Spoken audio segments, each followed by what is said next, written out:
Welcome to the Fantasy Syndicate Podcast with your hosts, Joshua Poniatowski and Alex Taylor. Let's talk football.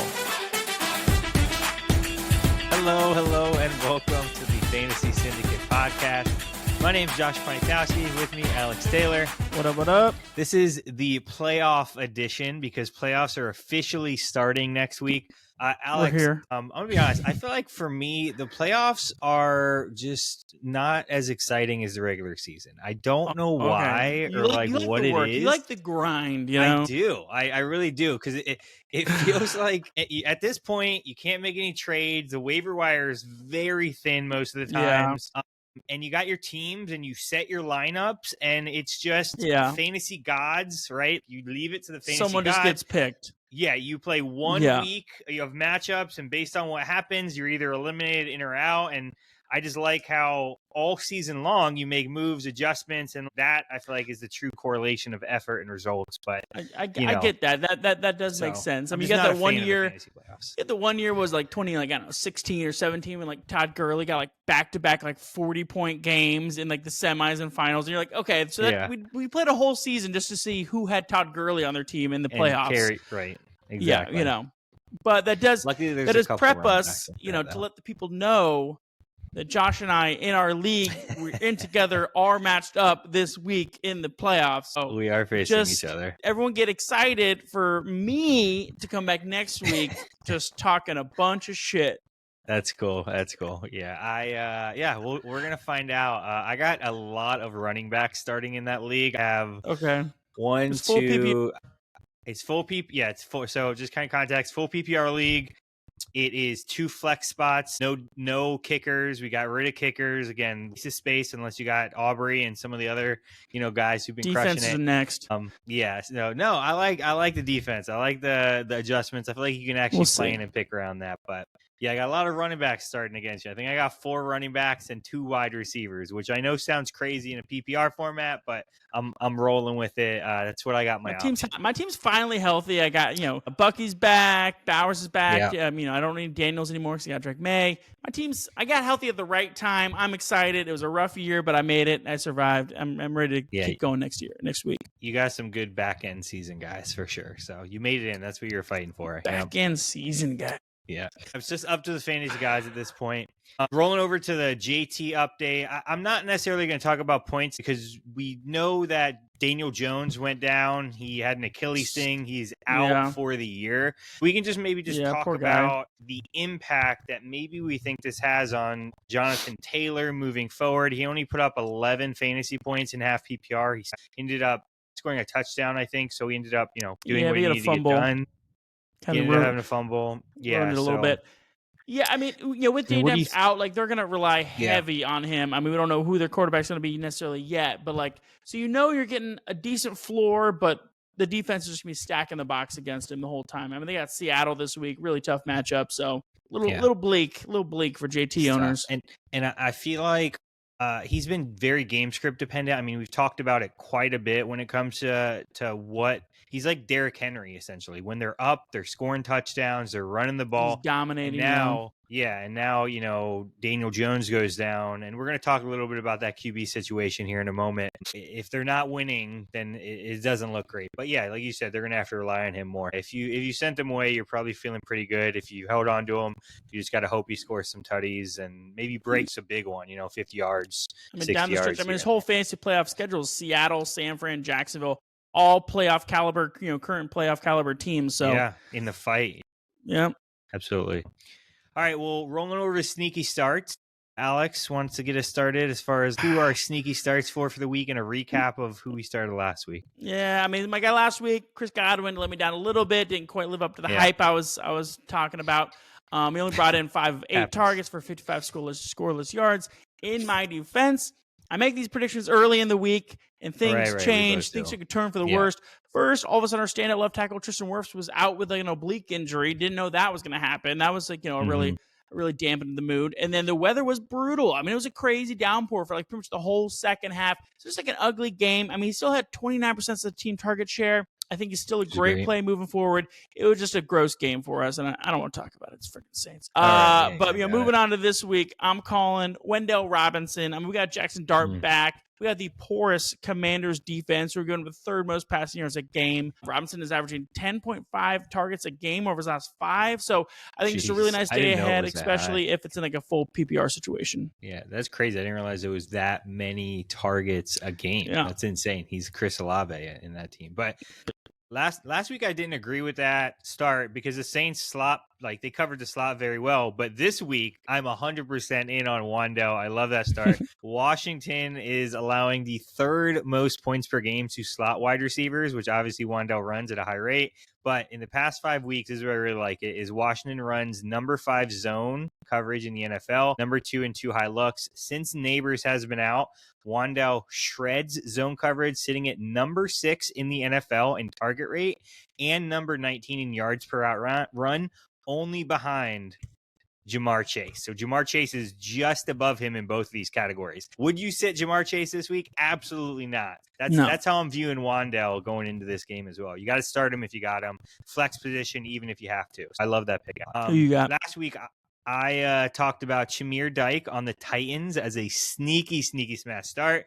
And in week 14, he had 28% of the team target share, 30% first read target rate, which was number 1 on the team in both categories. He ended up putting up 11 points in half PPR. He finishes wide receiver 21 on the week. So I feel like that's a success. That's a win. That counts. Yeah. It wasn't pretty on the stat sheet. I think he ended up with 4 yards on 5 receptions, but he ended up getting a touchdown. And Cam Ward also overthrew him on a 60-yard touchdown bomb that he broke man coverage. He was wide open, and he just completely missed him. It could have been a real massive outing. But this week, I'm that was going to be the shootout of the week. That was such a wild game to put up for a combined almost like 60 points, something like that. The Browns were like, it is cold, and we are out of playoff contention. I just don't feel like doing anything. It was just funny to watch them like not try as hard as they typically do. So I wonder if that continues or if the weather, has a piece of that. But this week I'm going to go with another deep pull as my sneaky start. Even for the playoffs, Pat Bryant is my sneaky smash start of the week. Okay. Last week, we briefly spoke about Bryant because of the Franklin situation, and a listener actually asked about the situation, so we appreciate that question. But in Denver with Franklin, it appears that Bryant usage from last week stuck, and Franklin's usage stuck as well and has plummeted. His route share is down to 40%, which is like Marvin Mims situation. Yeah. Again, Sean Payton could always do anything, but it looks like the rookie is starting to be the guy over Franklin.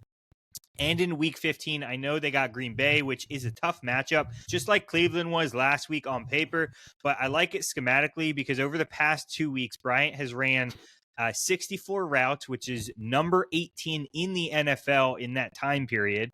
He has seen 6 targets a game. He has increased usage every single week. And Green Bay plays 2 high safety coverage at number 4 in the NFL at 59% of the time. Over the past 4 weeks, Bryant is number 1 on the team with a 21% team target share, almost 2 yards per route run. So I think Peyton's going to scheme some looks his way. And against that coverage, I think they're going to need something to get going to score some points the way Green Bay's been looking. So I just feel like this Broncos offense is kind of like the new Packers wide receiver room where it's like every week it's going to be a different guy, like sometimes it's Sutton, sometimes it's Franklin. Mims all of a sudden has a nice game. Like, I don't know. Yeah. I just don't know if I trust any of them yet, but I'm here for it. I mean, they put up points always, so. I mean, the Packers have kind of found an alpha in Watson, and, I know you don't believe it, but data. They're going to pull the rug on you so hard. No, it might happen, right? In the fantasy playoff, week 15, you need him, you pick him up feeling good. Coming. Yep, he gets nothing. So, but it looks like it from a data perspective, but. All right, moving over to the data dump. This is data over the past couple weeks, but someone in our group chat said that Michael Wilson is better than Puka Nacua, and pretty much everybody just laughed at him. They're like, get out of here with all that. But in a alternate universe, right? Maybe he is as good as him this year. In an alternate universe, we remove Marvin Harrison Jr. Didn't exist. Jacoby Brissett is QB1 all year. Michael Wilson's stat line would be 200 receptions and 2,600 receiving yards. That was what you just extrapolated those couple games. Over the 17 game. With would have been a beast. Would have been an insane year. Yeah, insane year. He would have been the highest elite sleeper, league-winning wide receiver. I mean, it wouldn't have been close. One of the top waiver ads of the year for sure. Absolutely, yeah. I mean, especially if Marvin Harrison stays out. Now, if he comes back again, it'll kind of look interesting like it did before. I don't know. Yeah. I mean, just the targets he's getting just bonkers.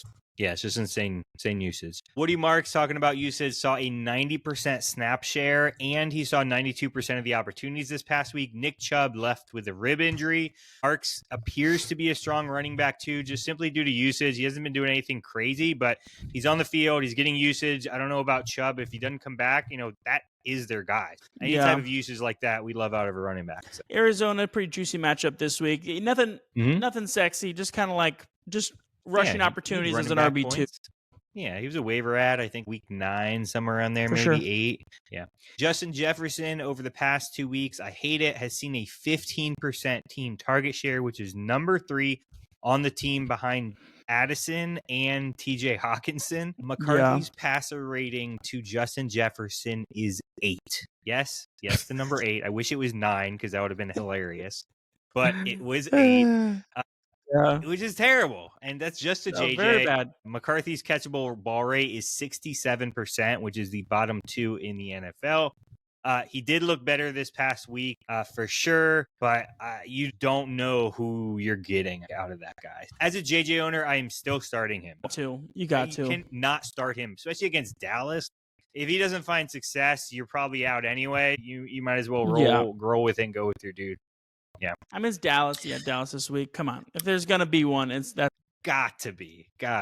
We said that last week, though, that he couldn't continue. Over the past 6 weeks, Travis Etienne has seen, it's gotta be right twice a day. Travis Etienne has seen 10 goal line opportunities, only behind the king, Derrick Henry. Bhayshul Tuten ended up fumbling twice this past week. Take that how you will, Etienne owners, with usage and opportunities. It sucks for Tuten, but as an Etienne owner, you got to be feeling pretty good, especially with how late he went, Oh, for sure. He's RB11 on the year. You got to be loving what for how late you got him. Just great value. You were just early on Etienne again, right? You never, I know. I was picking up last year. What the fuck? A year early. The team last year would have been dominant if it was this year. So stacked. Samaje Perine has returned. He returned a couple weeks ago, but I've been monitoring the usage. Chase Brown has out-targeted him 11-3. That's good from a PPR perspective. He seems to be dominating the passing game, but on the ground, it's much, much closer. It's 27 rushing opportunities to 20 rushing opportunities. We're still seeing kind of a split rushing backfield. He's still dominating the snaps for the most part, around 62%. His insane workload is gone, but I don't know if it's going to matter because Burrow is back and they're moving the ball. Their defense is terrible. They're going to have to score points. I feel like he's a solid running back moving forward. But I mean, he's gone 7 straight games in the double digits of scoring for half PPR. So I mean, you're smashing Chase Brown anywhere you got him. Rock him with him. And when we talk about defenses, a lot of fantasy people are basing their matchups off of season-long data. Like when you look at the sleeper app, it's definitely easier. But when you look at the sleeper app, you see like matchup and the numbers. That is, at this point in the season, that's just so off because it doesn't show you how teams develop on defense and how they get better and how they get healthier, how we can see with the offensive side of the ball. Or worse. Yeah, on the other side. I was looking at some of the comparisons, like first 7 weeks, second 7 weeks, to see if there was any like major shifts. And 2 of them that jumped out at me. One was the Miami defense. They were 3rd in the league, allowing 27 points per game to fantasy running backs over the first 7 weeks of the season. And over these past 7 weeks, they have allowed only 15 points per game, which is 31 out of 32 teams. Only Denver is playing better run defense than Miami, which is crazy when you think about where they're probably viewed from a running back perspective. So they've been playing some good ball in Miami. Granted, they do got Pittsburgh and it's cold up there. So, Yeah. Yeah, but it's like it's like Jalen Warren and Gainwell, like nothing like too imposing on the other side. So yeah. And another good example I found is the Ravens. So they were allowing number 2 in 22 points per game to the fantasy quarterbacks the first 7 weeks, only behind Dallas. And then the second half of the season, they're 26 out of 32, only allowing 14 fantasy points to quarterbacks. So that defense has gotten healthier, even though they did just get kind of shredded by Aaron Rodgers and they fell apart in that game, but they had gotten stronger up until that point for the season. But, don't think the Ravens are just a gimme anymore like they were in the first couple halves. And, as we get cold and as they just keep feeding Henry, like they're going to handle like time and possession a lot more and, put the defense on the field less. With that. Yeah. Yeah. And this isn't my data. I got this from Scott Barrett, but I need to share it with you because it's about the Bucs. It's about Baker Mayfield. You probably aren't going to want to hear this. But we knew stop. I got to share it. We knew Baker he hasn't been playing great, right? We talked about it a couple times. Like he's still Baker. He still cooks when he needs to and scrambles and gets it done on the ground and hard-nosed guy. On passes in front of the line of scrimmage, so we're excluding screen plays and dump offs. Baker is 32 out of 32 in QB completion percentage. He's 32 out of 32 in QB passer rating and 32 out of 32 in catchable throw rate. So it's been a rough last like 2 months basically. I mean, we started 6-2, now we're 7-6. Just everything's falling apart. O-line's been rough. Receivers are dying. I mean, I don't know. We got no deep vertical threat. Nobody, no one's. Emeka's been dropping ball. Emeka lost the game. I saw that. That was just so wicked. Bad. Yeah, I don't know. I don't know. Just things coming off the wheels. It was running. It was raining a little bit though. It was wet. You got to give him some grace, I suppose. Yeah. But all right, we're gonna move over some talking points. We tried to focus this more on playoffs and less on recaps and things like that, stuff to consider. But so in the fantasy playoffs, there's 2 different types of strategies that a lot of managers like to implement. Some people try to kind of seek a safe floor, make sure you're getting points to at least give your chance an opportunity to win. Other managers just swing for upside for players. When you're making start-sit decisions, like what is your playoff strategy as far as going in and making those start-sit safer versus kind of higher plays?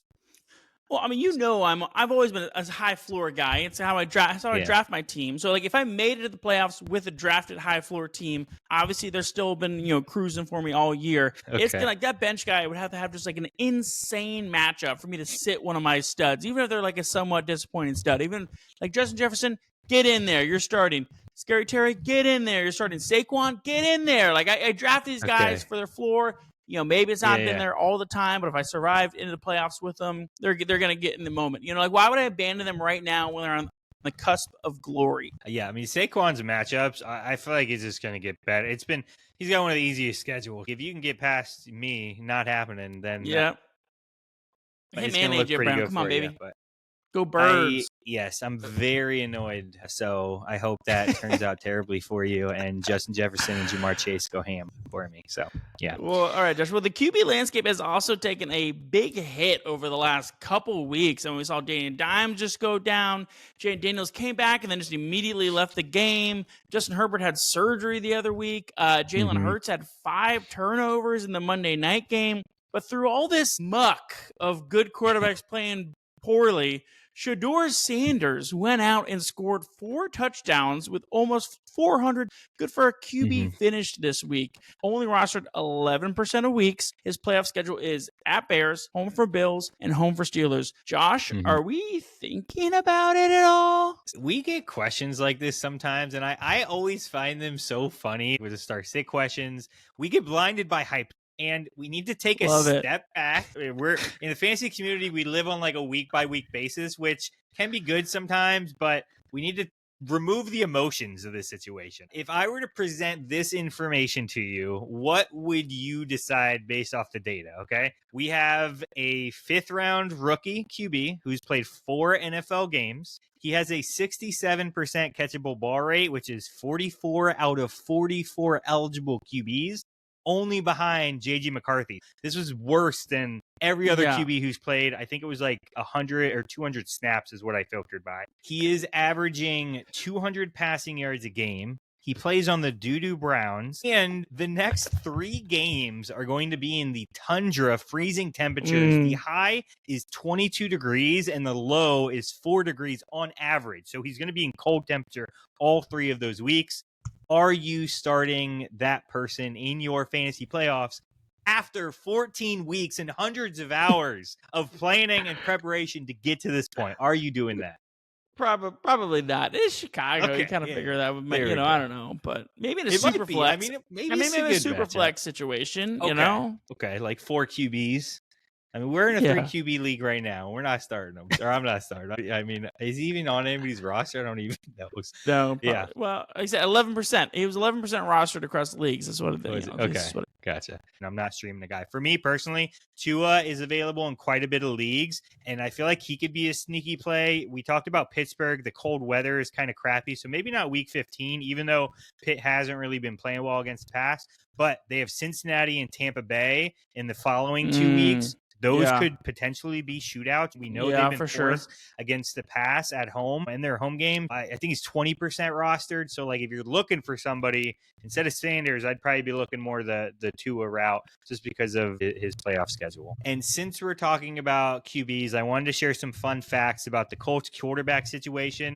The first fact, number 1, is maybe you've heard, maybe not, but Phillip Rivers has been in talks to potentially return and play QB for the Colts. And there's a couple more tidbits. Hey, we saw Joe to this, Flacco just funny. do this, We you know? did. Like, why We can't did. Phillip Rivers, you know? It's been 4 years, though, okay? So Flacco was a year on the couch. Phillip Rivers is 4. So, and fun fact number 2 is Phillip Rivers is a grandfather. This will be the second grandfather to play in the NFL. I'm going to be honest, I don't know how accurate that stat is because I found it on some random page. So I don't know how accurate it is, but he is a grandfather. I do know that. And then fun fact number 3, which is actually relevant and why I think they're actually calling and considering him to be a starting QB, is that Phillip Rivers has been coaching his son's high school team, so his high school football team. Crazy enough, he runs the exact same offense on that high school team that the Colts run currently. And reports are a little bit simpler, you know. The reports average are high school kids. Maybe. I mean, he's got his son Similar on it. Maybe he's slinging it. I'm sure they're not like Spider 2Y Banana out there, but you know, similar concepts. I'm sure, but like I'm sure the play calling's much more simplified. Well, they said him and Shane Steichen weekly have conversations about the playbook. They're watching film together. They're talking offense. Rivers might know that offense better than anybody else on that team already, since he's been doing it for the entire year and he's been working with them. Talk about a guy who could step in immediately if he could throw the ball. That's the big question. Can he throw the ball? I'm here for it. I think it's going to be really, really fun. And if he pulls off some wins and he gets them into the playoffs, it's going to be a great story. I'm here for it. That's going to be crazy. We got to put a couple bucks on him on Super Bowl MVP just to see like what the odds are or something insane like that. Yeah. All right, so Alex, people are underestimating handcuffs or really underperforming running backs heading into the playoffs, really who have good matchups. A great example of this is in 2025, your Abdullah was a league-winning top 5 running back in weeks 15, 16, and 17. He averaged 16 points per game. He actually tied with Bucky in that stretch. Are there any absolutely critical handcuffs or maybe fantasy running backs that might be going under the radar at the moment? I mean, there's always good value. There's always sneaky plays. There's productive handcuffs who, you never know. They just need one thing to happen to their starter. Maybe the starter gets shut down. Maybe if the NFL team's not engaged in like playoffs or something like that, like, we'll just bench the starter and kind of move to the young guy, give him some opportunities. I mean, Kenneth Gainwell has 5 games with at least 6 receptions and 2 weekly top 5 RB performances in the year. I mean, if anything were ever to happen to Jalen Warren, Gainwell will be a smash play. Blake Corum over the last 2 games has 212 total yards with 3 scores.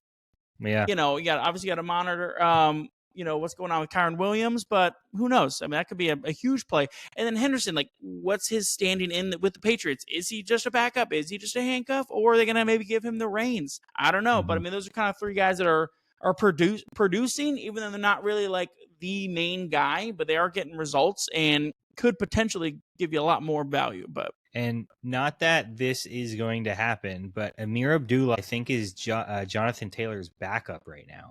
Do we see a repeat of 2024 where something crazy happens and Abdullah just comes in and just becomes that stud for those 3 weeks? Although JT also had an absolutely insane playoff finish last year, too. 33, 30. I think he was top 2. Yeah. If anything, that's what he's hoping to do himself. He's like, I started strong, and then we got a little murky, but I'm going to finish strong too. Other kind of questionable running back room situations, murky stuff. For any Omarion Hampton owners who maybe somehow made it into the playoffs and they were just really desperately waiting for him to come back and be that bell cow running back that they drafted high for. Unfortunately, Kimani Vidal did so well in his absence that he couldn't just be ignored. In his first game back, Hampton had to watch as Vidal got the official start, plus saw 69% of snaps compared to Hampton's only 31. The opportunity splits were a little bit closer, Vidal having the edge there at 17-15, but they both looked great with their touches, which, if anything, won't really help the situation progress into anything more than just a true committee. Their playoff schedule is away at the Chiefs, away at the Cowboys, which is juicy, and then home versus the Texans. I mean, Cowboys, again, smash play, love that. But Chiefs and Texans are both in the top 7 for fewest rushing yards given up per game, as well as just total overall scoring points per game. So, Josh, I mean, playing either Hampton or Vidal just kind of feels like a trap to me. Do you agree, or you see some value in them in the fantasy playoffs? Well, I'm going to toot my own horn here because around week 8, this is like exactly what I said. But this is like, we're talking, how many weeks ago was that? It was 6 weeks ago. I literally, these are my words. Even if Hampton returns in week 11 or 12, go back and watch tape. I went back and looked at the quote, and I post stuff on Reddit too, so I just pulled from that exact quote. But even if Hampton returns in week 11 or 12, so I was off a little bit from a week's perspective, he still needs time to ramp up. Maybe he gets back to 90% by week 15. Do we think Vidal is just going to vanish and be non-existent after he's provided plenty value to the team? But I do believe there is value to be found here, even with that worry over the start and sit situation. Over the past 5 weeks, the Chiefs have allowed 289 yards rushing on the ground, which is 29 out of 32 teams. They have done a good job stopping the run. I think we need to see his usage grow this week, but he did have 15 opportunities. His snaps were down, but he had 15 opportunities, which a running back coming back from injury is fantastic. And honestly, I think it was the 4th or 3rd quarter, there was like a shift, and Vidal got a lot more snaps during that time because of the situation of that game. I did think it inflated his snaps, and he's coming off injury, so they didn't want to get him too hurt. But like you said, Dallas, I think if you have Hampton, you're smash starting him against Dallas. I don't care really what we see in this upcoming week. Dallas is just giving up so many points. They have such a great offense. CD should be back at that point. You just play the opportunity, the upside, and you play the guy. And I think Hampton is a better running back. And I think he's a better receiver, even though we saw Vidal just bust 60 yards last week. Yeah. And I do think he'll get the goal line opportunities, which I feel like are the most important one. I don't think Vidal is going away at any point. And I don't know. Houston, I don't know if you could start him. I think that's tough. You have His to defense really is legit. They're so good. How many interceptions does Mahomes have? Like it was abysmal. And so it was completions or interceptions? Interceptions. And Josh Allen too. Like they just have stopped so many elite passes. 3. It's just insane. No touchdowns, 3 interceptions. Okay, gotcha. Only completed 14 of 33 passing attempts. Yeah, that's ridiculous. And what worries me the most is I heavily invested in Trey McBride. And this is the first round of the playoffs, and I have Trey McBride everywhere. Yeah. Like if he puts up, I mean, are we going to say Jacoby Brissett is better than Josh Allen and Patrick Mahomes right now? Like, are we willing to do that? I do not believe so. But maybe after this week, we're going to come back. Would fight you for those words. He would, absolutely. So yeah, it'll be interesting to see what happens. And that's what I'm doing in that's if I got Hampton in that situation. And as far as fantasy managers go and tight ends, Alex, a lot of people have been streaming tight ends. They found their way into the fantasy playoffs. If you were to target tight end matchups in the coming weeks, who are some of the people you would feel most comfortable starting, specifically like looking at matchups? Because I know some people made it in the fantasy playoffs who did have to do that throughout the weeks. Yeah, there's definitely some viable tight end options out there. First, though, honorable mention to Harold Fannin, the rookie. He's been having a great year. I feel like he's kind of successfully transitioned out of streamer tight end territory. He's now just like everyday locked in tight end. Good for you. You got promoted. I'm happy for you. All right, so looking ahead, Mike Gesicki, kind of a random card. I mean, with T. Higgins out, that's kind of always when he kind of pops off, is when Joe Burrow just really needs another outlet. He could be like an interesting play this week. Darren Waller could be a really legendary play, coming out of retirement too, talking about these old guys. Probably not this week, though, because they do got Steelers this week. They're usually pretty good against tight ends. Then they got Cincy in the semis and then Bucks in the championship. Those are both juicy. So maybe hold off for him 2 weeks from now. But maybe this week, Theo Johnson, he's been averaging 6 targets a game over the last 9 weeks. He's clearly an integral part of this offense. And the Giants play the Commanders, which we kind of talked about, who are giving up the 3rd most passing yards in the league per game. So, you're getting 6 targets against one of the worst passing defenses. That could be a good play this week, too. Good bet. Yeah, for sure. Okay. And then at the start of the season, my sneaky quarterback sleeper was Drake Maye. I've been vocal about him all year long. You actually drafted him to your team. Yeah, for you $1. Punk. Yeah, for $1. I had to go back and look how much it was. It was $1. It was $1. I checked before I was, and since week 5, he has been your starter. So first off, you're welcome. And now we're playing each other. And I might lose to my own advice, which would be absolutely devastating. I do have Drake Maye stock in other leagues. As the resident expert on divisions and playoff spots, is there any mathematical situation, because New England is doing so well, that they don't need to play in week 17 because they're just a lock for that first round? And we see May gets benched because, again, I got him in another league that I really need him for week 16 and 17 if I make that. It's a very low, like less than single-digit % chance that they would bench people in week 17. Only because, technically the Broncos are the current 1 seed. So they're actually tied, and then Broncos have the tiebreak. But the Broncos have a much more challenging final stretch. Green Bay, Jacksonville, Kansas City, Chargers, all playoff teams, plus the Chiefs. Love that they're not a playoff team as of yet.